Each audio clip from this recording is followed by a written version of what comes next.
Hi, I'm Dave Lippett. On behalf of San Diego, America's finest city, I'd like to welcome you to the 21st running of the Miller Cup. Mission Bay in San Diego, the specially designed Bill Munsey Memorial Water Race Course, considered the fastest in the world. This is the end of one of the most competitive seasons in unlimited racing. 3 drivers have a shot at the national championship. The current points leader, Chip Hanauer, who has rewritten the record book and today can rewrite powerboating history. It would be the first time a turbine-powered boat won the national championship. He's the odds-on favorite. He's won 5 of the last 6 races. The pressure on Hanauer and his crew has been tremendous this week. Salt, water, and turbines don't mix. The other drivers, the fans, and Hanauer must be thinking back to last year. Hanauer, in the blue and white hull of his former sponsor, at the bottom of your screen, is chasing down the eventual race winner Jim Klopfeld when the turbine goes. Hanauer has planned his strategy accordingly. Well, we have to be conservative running for the national championship. It would be very foolish of us to go out and trying to win an elimination heat and break something that would knock us out of the race entirely. So until we get the national championship sewed up, we're going to play a pretty conservative game. With a little luck, we'll make it to the final heat with the national championship sewed up. At that point, I can just go ahead and let her rip. Scott Pierce won the first race of the season in Miami and has been a consistent performer. He's enjoying his best year as an unlimited driver and trails Hanauer by a mere 731 points. 400 points are awarded for a first place finish, 300 for second, and so on down the line. We know Pierce will race at least 3 times today. He knows he's outmanned and is looking for help from the saltwater gods of Mission Bay. Well, we personally feel that the harder that they have to run in the saltwater, the worse it is for them, and the less of a chance that they'll finish the 5 laps. So our plan is to get out in front, go like a bandit, make them come and chase us down and run harder than they want to run and hopefully not finish. Steve Reynolds in the other turbine-powered boat won the 34th running of the Indiana Governor's Cup and has an outside shot at the national championship. I have to win all 3 of my heats, and the Miller American has to finish none. And then the Executone has to have some problems or finishing second. There's an outside chance. Last year, Jim Klopfeld won his first national championship here at Mission Bay, but had a close call. That's his boat literally flying over Chip Hanauer. This season, the Bernie Little team has been working the bugs out of a new hull. Notice the difference. It has an enclosed safety cockpit. Their problem started the first time they turned the ignition. There's no national championship for Klopfeld this year, but the defending race champion would love to play the part of the spoiler. This was the very first place that I raced was in San Diego, and after a year that we've had, it would be nice to come out on top here and beat the other hot boats around. From Mission Bay in San Diego, it's the Miller HighLife Thunderboat Regatta, brought to you by Miller Beer. Miller made the American way since 1855. And by Quaker State, the big Q stands for quality, always has, always will. And by Autolite Spark Plugs. If Autolite's on it, there's copper in it.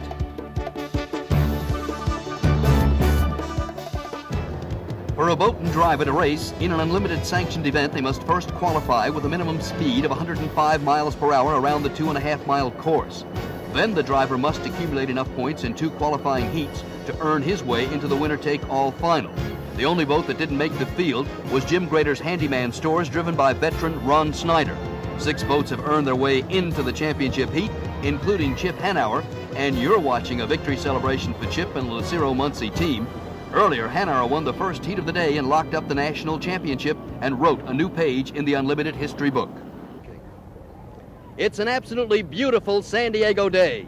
Hello, everyone. I'm Ed Dubrow, and with me today is Lee Shaineth, a 3-time national champion in this sport and a former commissioner. Well, Lee, what about the water conditions today? Ed, thus far it's been fantastic, just great. The forecast is the same way. We should have excellent racing conditions the rest of the day. At the start of the day, there were 3 that had a crack at the national championship, but Chip Hanauer shut the door in the very first heat. Well, Chip went out in that first heat today, Ed, and won it convincingly, and that made him national champion without a doubt. We'll show you Chip Hanauer winning the national championship and how the other 5 boats qualified for the winner-take-all finale as we get set for the 21st running of the Miller Cup.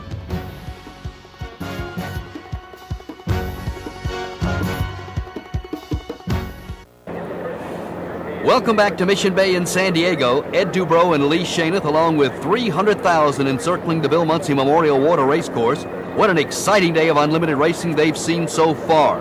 Also with us today is Tom Deeth, who drives both Turbine and Piston Unlimiteds.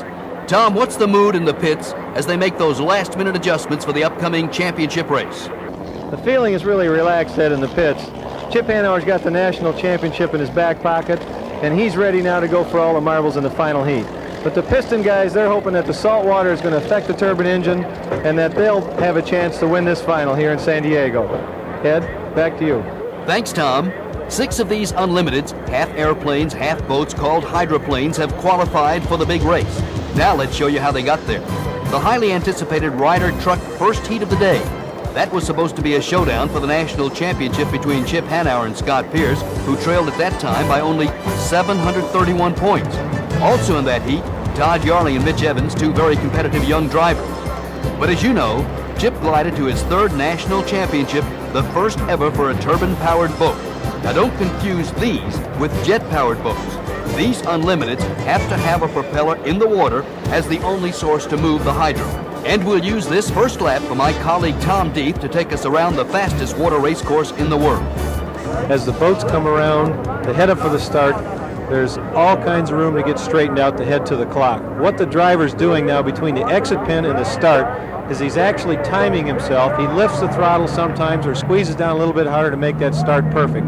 After the start, he starts to concentrate on heading to the first turn and watching the positions of the other boats because he doesn't want to cut anyone off. As he gets closer to the entrance pin of the first turn, he sets the boat up into the corner and actually hangs it on the skid fin, which keeps the boat from sliding too much through the turn. We're going through the turn now, and you're really squeezing down real heavy on the throttle. Right at the apex of the corner, you're full into the throttle, all the way through the turn and off the corner. Now the boat accelerates down the backstretch, and there's where the driver has to start holding his breath a little bit, because the boat starts running out of torque. Usually it gets a little bit light near the end of the straightaway, and you're running at this point now around 170 to 175 miles an hour. You're thinking all the time about the guy that's next to you and setting up for this turn, the next turn coming up. As you set the boat again, you're back on the skid fin, sliding through the corner. Then the same thing as in the upper turn. When you get to the apex, back hard on the throttle again, off the corner, giving the boat its head so that it actually accelerates faster by letting the boat drift a little bit wide. Then you're back on the front straightaway, heading for the start-finish line. Now, if you'll excuse the pun, let's see what Chip Hanauer had to say after he salted away that history-making national championship. We ran extremely conservative, and I think the whole heat was only 120 mile an hour average. I think we're capable of running 140 mile an hour average. So now we're free to go and race hard. The national championship is done, it's taken care of. Now we can go out and race. If it breaks, it breaks. Well, Scott Pierce, first of all, I'd like to congratulate you. A great team effort throughout the year. You have to be pleased. Well, we are. We finished second to a high-class operation in Miller Beer, and we congratulate them. But Executone increased their stock in the racing world immensely this year. We've finished higher one race, done more than the team's ever been able, or I've ever been able to do in the past. So it's a heck of a stepping stone, and we plan on being first next year, I can assure you. Through the years, many have struggled with turbine power. Jim Lucero has made it productive. With change comes controversy. Let's hear how the other owners answered the question, to turbine or not to turbine. Well, that is a good question. To answer that, I have to say to you that with our Rolls-Royce Merlin Griffin engines and with the limit of 2,650 horsepower for 1986 with the turbines, I think I might race them both just to find out for myself. I believe turbines are. I believe they will eventually be a very reliable power source, which should have less breakdowns, obviously, and give a better show for the crowd. Well, that's a question that gets a lot of discussion around it.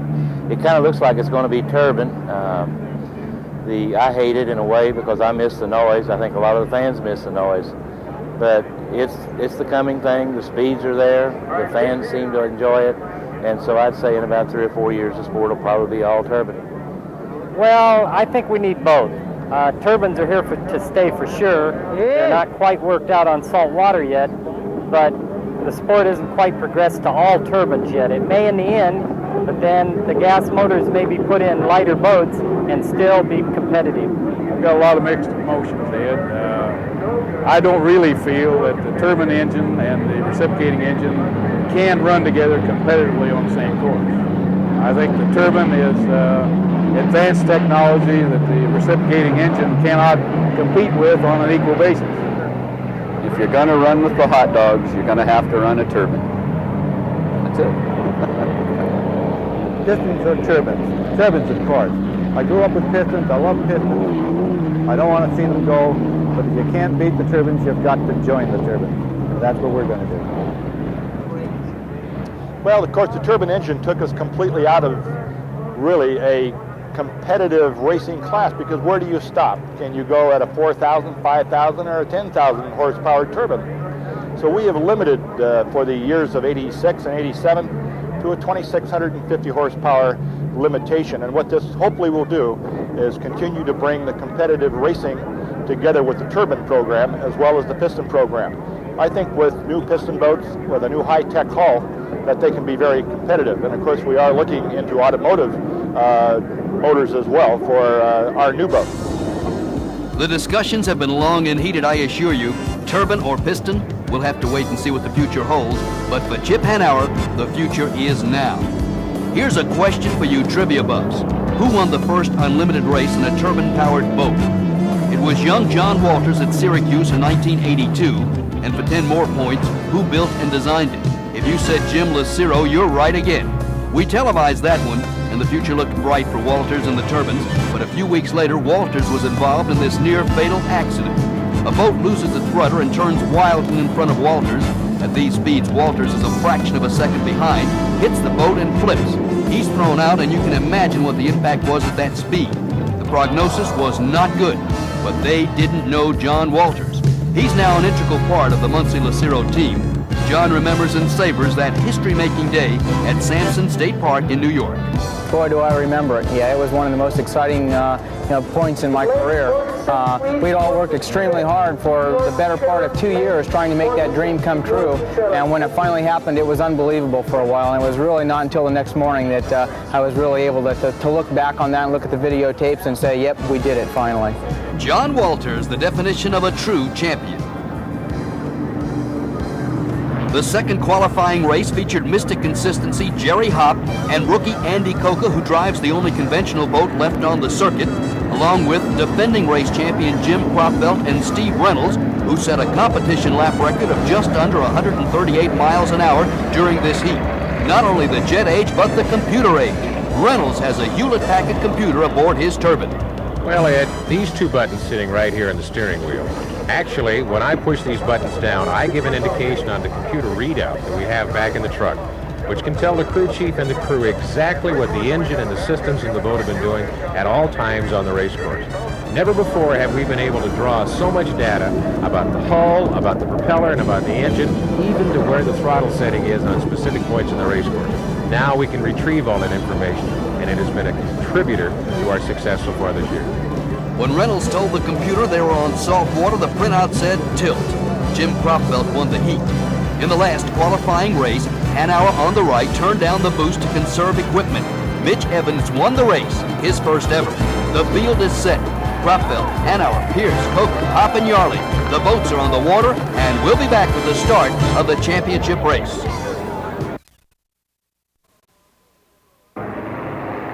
Hello again, everyone. Ed Dubrow, Lee Shaneth, and Tom Deeth on hand at Mission Bay for the 21st running of the Miller Cup. Let's meet the six that are in the winner-take-all finale.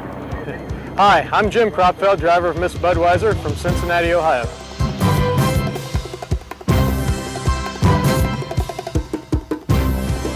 Hi, I'm Scott Pierce. I'm from Edmonds, Washington. I drive the Executone Telephone's Unlimited Hydroplane.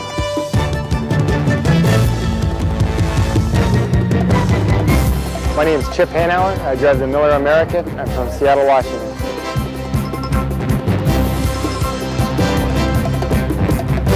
Hi, I'm Todd Jarling. I drive the U-22 Miss Pride Air from Hanover, Indiana.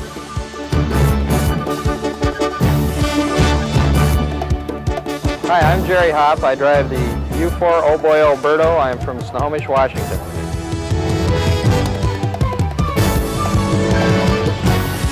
Hi, my name's Andy Coker. I drive the American Speedy Printing from Ching Group this week, and I'm from West Palm Beach, Florida.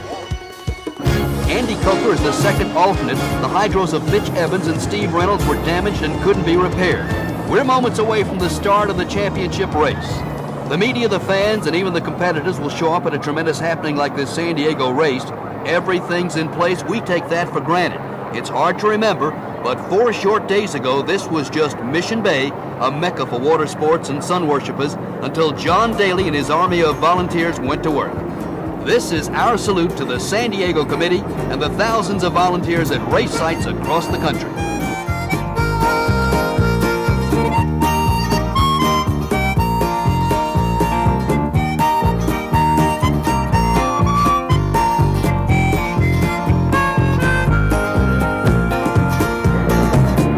The next time you use a porta-john, remember how it got there.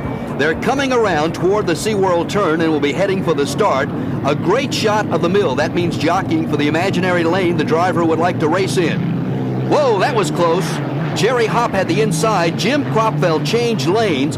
Todd Yarling did a masterful job of avoiding a catastrophe. At the top of your screen, that's Andy Coker waiting for the group. He's the second alternate. And that's Kropfeld making another great move to get inside of Scott Pierce. Heading for the start line. If they hit it too soon, they're penalized a lap. A super start. Kropfeld has the inside. That's the one he likes. Right on his hip is Scott Pierce. Hanauer has taken the Turbine wide. Then it's Jerry Hopp, Todd Yarling, who's running without his wing, and Andy Coker. Hanauer has jumped out front. Kropfeld and Pierce are right there. Chip is definitely standing on it going into the first turn. He's got to stay away from those rooster tails and keep that salt spray away from that turbine engine. He's on the outside in really good position, and he's neck and neck with Jim Kropfeld. I'm a little surprised to see him so close because they've been having trouble with Jim Kropfeld's boat, trying to get it going. It's pushing very hard, but he and Chip are staying pretty well side by side in this first lap. And as you said, Scott Pierce is in this race also. He's watching both Jim and Chip go, but he's right on their tail, and he's going to keep pushing them hard too. It's obvious that Kropfeld's strategy is to push Hanauer hard. Well, that's really your only chance. You've got to get an excellent start, which Jim Kropfeld did. He's got Chip Hanauer on his outside, and he's got him really right where he wants him. If he can maintain his position and keep the pressure on, it's possible that Chip's boat will break. The pre-race favorites battling deck-to-deck, defending race champion Jim Kropfeld on the inside, and Chip Hanauer, the 29-year-old former teacher of disadvantaged children. He won the national championship earlier today, and pushing both of them is Scott Pierce, having the best year of his unlimited career.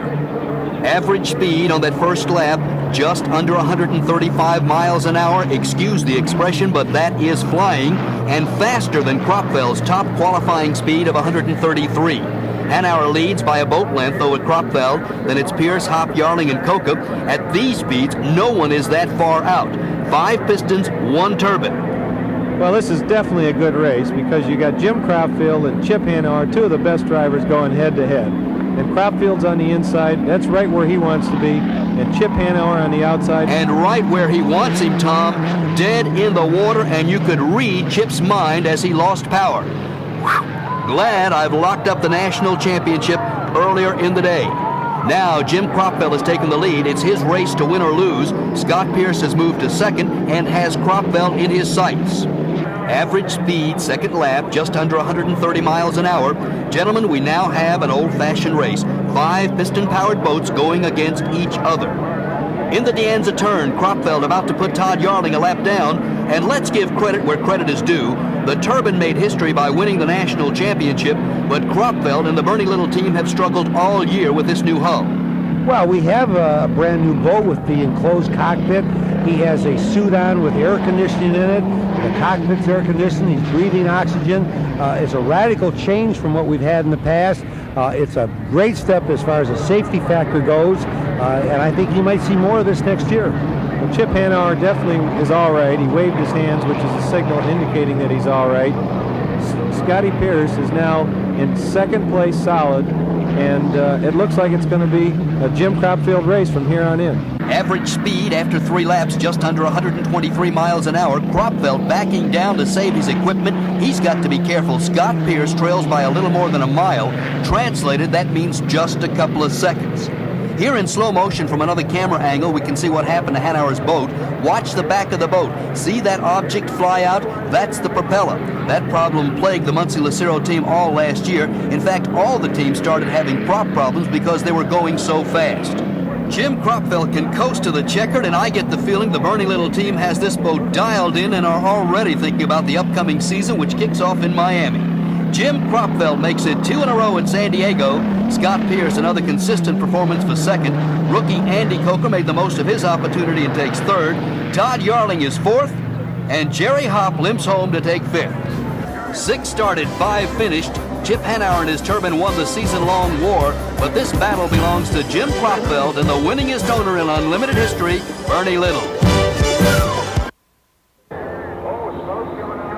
And here is your winner, Jim Cropfeld. And Jim, as the defending champion of this race, you came through with flying colors. You won 3 heats out of 3. You let the salt water play right into your hands, and you took advantage of every break. Your thoughts?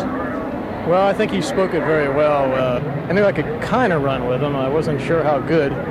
So we put on a big propeller, and I said, let's go for it. And we pushed Chip. We were side by side quite a couple laps there, I guess, or whatever it was. I can't remember, but I thought, well, gee, if I could just keep going and make him break, and sure enough, it worked out that way. Jim Cropfeld, thanks. Thank you, Ed, very much. Appreciate it. The Miller HighLife Thunderboat Regatta has been brought to you by Autolite Spark Plugs. If Autolite's on it, there's copper in it. And by Quaker Steak. The VQ stands for quality, always has, always will. And by Miller Beer. Miller made the American way since 1855. While you watch Jim Cropfeld become only the 3rd driver in 21 years to win 2 in a row at San Diego, we'd like to thank Pam Nolte, Dave Lippett, and the great people in San Diego for their help. The Miller HighLife Thunderboat Regatta is sanctioned by the Unlimited Racing Commission. Our thanks to Commissioner Don Jones. Accommodations were provided by La Quinta Motor Inns in exchange for this announcement. La Quinta, consistent comfort, consistent value, coast to coast. Well, it's been another safe and competitive day on Mission Bay. And Tom Deeth, I wonder your thoughts. Well, the saltwater did it again to the turbines, but Jim Cropfeld and the piston-powered boat came home the victor today. And Lee Shaneth, always great to work with you. Your thoughts? Well, Ed, it was a fantastic season. I think we ended it on a very high note. We had a very good, competitive race, a safe race. Everybody was a winner today, I think, and especially Jim Cropfeld. For Tom Deeth and Lee Shaneth, I'm Ed Dubrow. Thanks for being with us.